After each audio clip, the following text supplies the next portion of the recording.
നമസ്കാരം. വിനേഷ് ഫോഗട്ട് വനിതാ ഗുസ്തിയിലൂടെ ഇന്ത്യയുടെ അഭിമാനം വാനോളം ഉയർത്തിയ വിനേഷ് ഫോഗട്ട് ഫൈനലിൽ ഒളിമ്പിക്സിൻ്റെ ഫൈനലിൽ എത്തിയപ്പോൾ 100 ഗ്രാം തൂക്കം കൂടുതലാണ് എന്ന് പറഞ്ഞ് അയോഗ്യത കൽപ്പിച്ച ഈ സാഹചര്യത്തിലാണ് നമ്മൾ നിൽക്കുന്നത്.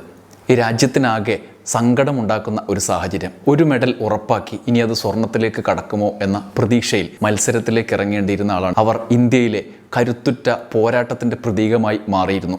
ഒളിമ്പിക്സ് അസോസിയേഷൻ നേതൃത്വത്തിൽ പീഡന കേസിൽ ആരോപണ വിധേയനായ ബ്രിജ്ഭൂഷണും സംഘവും ഇരിക്കുന്നതിനെതിരെ 40 ദിവസത്തോളം നീണ്ടകാലം സമരം ചെയ്ത് ഭരണകൂടത്തിൻ്റെ അനിഷ്ടം പിടിച്ചുപറ്റിയ ഒരാളാണ് അവർ. സ്വന്തം സർട്ടിഫിക്കറ്റുകൾ, സ്വന്തം നേട്ടങ്ങൾ, സ്വന്തം മെഡലുകൾ പ്രതിഷേധത്തിൻ്റെ ഭാഗമായി ഗംഗയിൽ ഒഴുക്കിയ പോരാളി അവർ. ഇപ്പോൾ എല്ലാ പ്രതിബന്ധങ്ങളെയും തരണം ചെയ്താണ് ഒളിമ്പിക്സിലേക്ക് പോയത്. ഫൈനലിൽ അവർ അയോഗ്യരാക്കപ്പെട്ടതിൻ്റെ കാരണത്തിൽ ഇപ്പോഴും സംശയങ്ങൾ നിലനിൽക്കുകയാണ്. ഈ സാഹചര്യത്തിലാണ് പാർലമെൻറ്റിൽ സർക്കാർ, BJP സർക്കാർ ഒരു പ്രസ്താവന വയ്ക്കുന്നത്. മന്ത്രിയുടെ നേതൃത്വത്തിൽ നൽകിയ പ്രസ്താവന. എന്താണ് പ്രസ്താവന എന്ന ആകാംക്ഷയോടെ നമ്മൾ ഉറ്റുനോക്കൂലേ? നമ്മളെ രാജ്യത്തിൻ്റെ അഭിമാനമുയർത്താൻ പോയ ഒരാൾ അയോഗ്യയാക്കപ്പെട്ട് നിൽക്കുമ്പോൾ അവരുടെ സങ്കടത്തിലൊപ്പം കൂടാനുള്ള പ്രതീക്ഷയാണ് നമ്മുടെ ഉള്ളിൽ ഉണ്ടാവുക, അവർക്കൊപ്പം നിൽക്കുക എന്ന്. എന്നാൽ സർക്കാർ, BJP സർക്കാർ പാർലമെൻറ്റിൽ വെച്ച പ്രസ്താവനയിൽ അവർക്ക് വേണ്ടി ചെലവാക്കിയ പണത്തിൻ്റെ കണക്കായിരുന്നു മുന്നിൽ ഉണ്ടായിരുന്നത്. BJPക്ക് അവരോട് ദേഷ്യമുള്ളത് കൊണ്ട് തീർത്തതാണോ എന്നൊന്നും സംശയിക്കേണ്ട. അതൊന്നുമല്ല, അങ്ങനെയൊന്നും ചെയ്യൂല BJP സർക്കാർ അങ്ങനെ ചെയ്യൂല. എന്തായാലും ഈ സാഹചര്യത്തിൽ പാർലമെൻറ്റിൽ കനപ്പെട്ട ശബ്ദമായി, അതിനെതിരായ പ്രതിഷേധമായി ഷാഫി പറമ്പിൽ തൻ്റെ പ്രസംഗത്തിലൂടെ വലിയ ആക്ഷേപങ്ങൾ ചൊരിഞ്ഞു. BJP സർക്കാരിൻ്റെ ഈ നടപടിക്കെതിരെ കടുത്ത പ്രതിഷേധം ഷാഫി പറമ്പിൽ ഉന്നയിച്ചു സഭയിൽ. ധനബില്ലിന്മേലുള്ള ചർച്ചയിൽ പങ്കെടുത്ത് സംസാരിക്കാനുള്ള അവസരത്തെയാണ് ഫോഗട്ടിനൊപ്പം നിൽക്കാനുള്ള അവസരമാക്കി മാറ്റിയത്.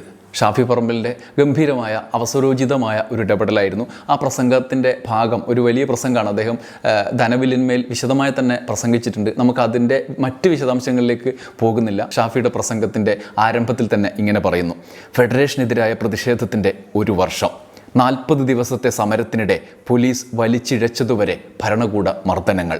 ഒടുവിൽ പ്രതിഷേധത്തിൻ്റെ ഭാഗമായി അവരുടെ മെഡലുകൾ ഗംഗയിൽ ഒഴുക്കി. അസാധാരണമായ പ്രോസസ്സിലൂടെ ഒളിമ്പിക്സിലേക്ക് അവർ വീണ്ടും പ്രവേശിച്ചു. വിജയകരമായ യാത്രയ്ക്കൊടുവിൽ വനിതാ ഗുസ്തിയിൽ ഒളിമ്പിക്സിൻ്റെ ഫൈനലിലെത്തിയ ആദ്യത്തെ ആളായി ചരിത്രത്തിൽ ഇടം പിടിച്ചു. A year of protests against the federation, slept on the pavements for 40 days, was beaten and dragged by the police, nearly immersed all her medals in the Ganga, underwent knee surgery, sealed her Olympic sport after an unforgiving qualification process, became the first Indian woman wrestler to qualify for 3 successive Olympics. Then she has beaten the unbeatable defending champion, won 2 more bouts to become the first Indian woman to reach a wrestling Olympic final. Her words fail to appreciate what Vinesh Fogat has done. ഇന്ത്യയുടെ അഭിമാനമായി അപരാജിതമായ മുന്നേറ്റം ലോകം മുഴുവൻ പ്രശംസിച്ചു Vinesh ഫോഗട്ടിനെ. 144 billion ഇന്ത്യക്കാരുടെ ഹൃദയം തകർത്ത വാർത്തയാണ് സാർ ഒടുവിൽ എത്തിയത്. ഫൈനലിൽ വിനേഷ് ഫോഗട്ടിനെ അയോഗ്യയാക്കിയ വാർത്ത. സ്വർണം, വെള്ളി അല്ലെങ്കിൽ അയോഗ്യത ഏതായാലും പ്രശ്നമല്ല, വിനയ് ഫോഗട്ട് ഇന്ത്യയുടെ ഗോൾഡൻ ഗേൾ ആണ് sir. Sir, but now heartbreaking news for 144 billion Indians that she is disqualified. Shame! Sir, gold, silver or disqualified, no matter what, Vinesh Fogat is India's golden girl, the brave golden girl. 144 billion വരുന്ന ജനതയുടെ പിന്തുണയുണ്ട് വിനേഷ് ഫോഗട്ടിന് പിന്നിൽ India ഒന്നാകെ നിൽക്കുന്നുണ്ട്, ചിലരൊഴികെ. അവരുടെ medal 15 രൂപയുടെ വിലയില്ലാത്തതാണ് എന്ന് ചിലർ കരുതുന്നു. അവർ പക്ഷേ രാജ്യത്തിലെ തിളങ്ങുന്ന താരമാണ്. ഓരോ നിമിഷവും അവർ രാജ്യത്തിൻ്റെ അഭിമാനമായി തലയുയർത്തി നിൽക്കുകയാണ്. We stay strong behind her, except for the few people who feels that her medals are not worth than 15 rupees. We know who are them. Sir, hazaron barrack गिरे और लाखों तूफान उठे, गिरने वाले फूल gile hi rahenga. She will shine, she will bloom, and she will be our proud daughter forever. Sir, ഈ സമയം, ഈ സന്ദർഭം വിനേഷ് ഫോഗട്ട് എന്ന ഇന്ത്യയുടെ അഭിമാന താരത്തെ രാജ്യത്തിന് വേണ്ടി പരിശീലിപ്പിച്ചതിൻ്റെ പണക്കണക്ക് പറയാനുള്ള സമയമല്ല എന്ന് ഞാൻ കരുതുന്നു. ലോകം മുഴുവൻ നമ്മളെ കേൾക്കുമ്പോൾ ചെലവാക്കിയ കണക്ക് പറയുകയല്ല വേണ്ടത്. നമ്മളെ ആകാംക്ഷയോടെ ഉറ്റുനോക്കുന്ന ലോകത്തിന് മുന്നിലേക്ക് ആ ചെലവാക്കിയ പണത്തിൻ്റെ കണക്ക് വിളിച്ചു പറയുകയല്ല വേണ്ടത്. I don't think it was right from the part of the government to quote the amount that was spent on her practice today. When the whole world was listening, we must not be declaring our crores what we have spent on them. ആ പണം ഏതെങ്കിലും BJP നേതാവിൻ്റെ വീട്ടിൽ നിന്ന് കൊണ്ടുവന്നതല്ല sir. It is not from any BJP leader's estate, it's from the money of the people of this country. Sir, today it was just, our responsibility was just to show our solidarity with her.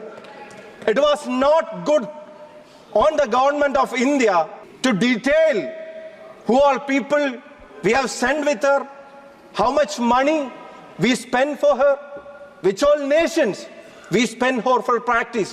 You could have said it some other day, but not today. ഇന്ന് നമ്മുടെ ഉത്തരവാദിത്തം അവർക്ക് ഐക്യദാർഢ്യം പ്രകടിപ്പിക്കുക എന്നതായിരുന്നു.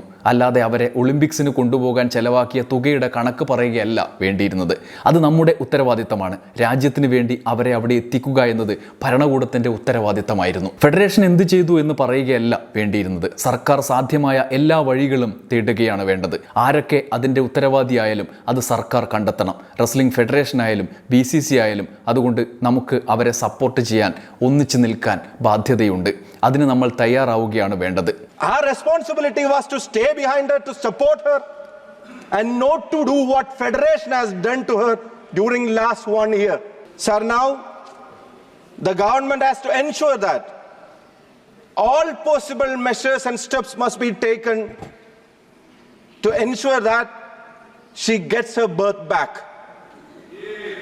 Our Olympic team, our contingents, our government, whoever is responsible, they must talk to the officials, sir. Final മത്സരത്തിന് തൊട്ട് മുമ്പ് അയോഗ്യയാക്കുന്ന തരത്തിലേക്ക് എത്തിച്ചത് എന്തെങ്കിലും ഗൂഢാലോചനയുടെ ഭാഗമായാണോ എന്നുള്ള സംശയം പല കോണുകളിൽ നിന്നും ഉയരുന്നുണ്ട്. ഇന്ത്യയിലെ ഭരണകൂടത്തിന് എതിരായി സമരം ചെയ്ത ഒരാൾ ഫൈനലിലേക്ക് പ്രവേശിച്ച, ഒളിമ്പിക്സിലേക്ക് പോയി എന്ന് മാത്രമല്ല ഫൈനലിലേക്ക് പ്രവേശിക്കുകയും ഒരു മെഡൽ ഉറപ്പാക്കുകയും ചെയ്ത ഘട്ടത്തിലാണ്, അതിന് ഫൈനലിന് തൊട്ട് മുമ്പാണ് 100 ഗ്രാം ശരീരത്തിൽ 100 ഗ്രാം അധികമാണ് എന്ന് പറഞ്ഞ് അവരെ അയോഗ്യയാക്കുന്നത്. അവരുടെ ശരീരത്തിലെ അളവുകളെ പരിശോധിക്കുന്നതിൽ അതിലേക്ക് എത്തിക്കുന്നതിലുള്ള ജാഗ്രത കുറവുണ്ടായത് ആരുടെ ഭാഗത്ത് നിന്നാണ് എന്നുള്ള ചോദ്യങ്ങൾ വ്യാപകമായി ഉയരുന്നുണ്ട്. സംശയം പല നിലയിൽ ഉയരുകയാണ്. അതുകൊണ്ട് പണക്കണക്ക് പാർലമെൻറ്റിൽ വെച്ച് രക്ഷപ്പെടാമെന്നുള്ള, അല്ലെങ്കിൽ ഫോഗട്ടിനെ മോശക്കാരായി ആക്കാനുള്ള ശ്രമങ്ങൾക്കൊപ്പം അവരുടെ കൂടെ ഒരു വിവരം അങ്ങോട്ട് കൊടുത്തു, ഇവർക്ക് വേണ്ടി ഇത്രയും ചിലവാക്കി എന്ന് പറഞ്ഞ് സർക്കാരിൻ്റെ നിലപാട് പോലും വിമർശിക്കപ്പെടുന്നു. അതിൻ്റെ പിന്നിൽ പോലും ഗൂഢാലോചനയുണ്ടോ എന്നുള്ള ചോദ്യങ്ങളും വരുന്നുണ്ട്. കാരണം രാജ്യത്തിന് വേണ്ടിയാണ് അവർ പോരാടുന്നത്. അതിന് ചെലവാക്കിയ പണം മറ്റ് ജഗതിയുടെ സിനിമയിലൊക്കെ പറഞ്ഞ എച്ചിക്കണക്ക് രാജ്യത്തിൻ്റെ അഭിമാനത്തിൻ്റെ മേലെ ചളിവാരി എറിയുന്നത് പോലെ ആയിപ്പോയി എന്നുള്ള ആരോപണമാണ് ഇപ്പോൾ വരുന്നത്.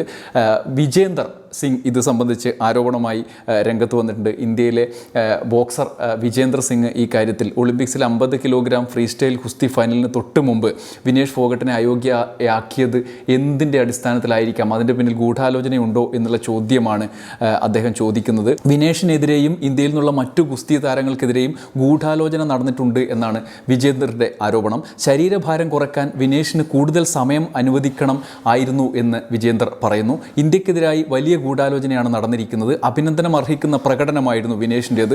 ചില ആളുകൾക്ക് അതത്ര ദഹിച്ചിട്ടില്ല. നമുക്കൊരു രാത്രി കൊണ്ട് 5-6 കിലോ കുറയ്ക്കാൻ സാധിക്കും. അപ്പോൾ പിന്നെ 100 ഗ്രാമിലൊക്കെ എന്ത് പ്രശ്നമാണ് ഉള്ളത് എന്നാണ് വിജേന്ദറിൻ്റെ യുക്തിഭദ്രമായ ചോദ്യം. വിനേഷിൻ്റെ കാര്യത്തിൽ പ്രശ്നമുള്ള ആരോ ഒരാൾ അവരെ അയോഗ്യയാക്കാൻ നീക്കം നടത്തിയിട്ടുണ്ടാകണം. വിനേഷിന് 100 ഗ്രാം കൂടി കുറയ്ക്കാൻ അവസരം നൽകേണ്ടതായിരുന്നു. ഒളിമ്പിക്സിൽ മത്സരിച്ചപ്പോഴൊന്നും ഇങ്ങനൊരു സംഭവം ഞാൻ കണ്ടിട്ടില്ല. ശരീരഭാരം നിയന്ത്രിക്കുന്നത് എപ്പോഴും താരങ്ങളുടെ പ്രധാന പരിഗണനയായിരിക്കണം എന്നും വിജേന്ദർ പറഞ്ഞു. സെമി ഫൈനലിൽ വിനേഷിനോട് തോറ്റ ക്യൂബൻ താരത്തെ ഫൈനൽ മത്സരിപ്പിക്കാനാണ് ഇതോടെ സംഘാടകർ തീരുമാനം എടുത്തത്.